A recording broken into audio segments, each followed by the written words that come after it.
acquisition drive in Africa. This continent is dear to you. What we're seeing is great growth rates, but a lot of questions about the sustainability of that. Are you optimistic or pessimistic about the future?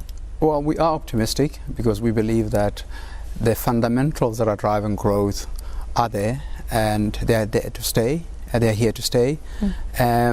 The new developments that have happened around, for example, the elections that have gone peacefully in a number of the countries illustrate that the reforms that have started in these countries are here to stay.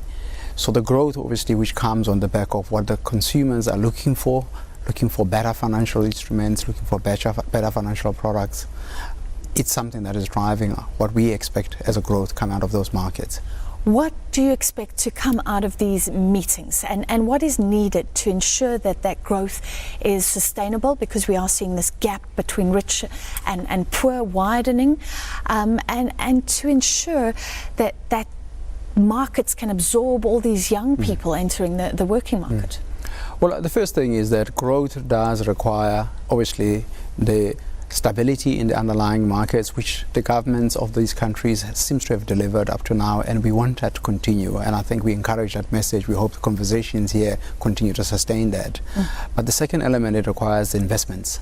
We need to see significant foreign investments coming into creating better economies, functioning economies, creating the infrastructure that's required, creating financial markets that allow free flow of capital to fund the initiatives that are happening on the ground.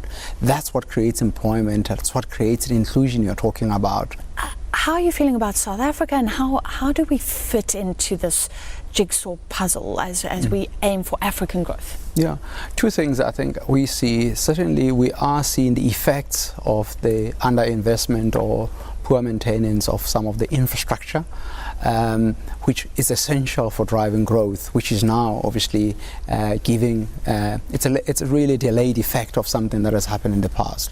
But what's reassuring is the commitment the government has put behind not only the capital program that they're planning to deploy and are deploying in infrastructure. That's encouraging, because it talks about us taking the problem that we have and taking it on as a challenge and trying to address it. That's important. The second element is the private sector obviously has led into growing into Africa, seeking those markets. That's what we all are trying to do, which can only be great for South African economy, given that a lot of capital is raised here, deployed there. That's important in trying to create a gateway, certainly for capital, to make sure that we can actually extract growth into markets where it's happening, but we do it through the infrastructure we've created here. That's important for us.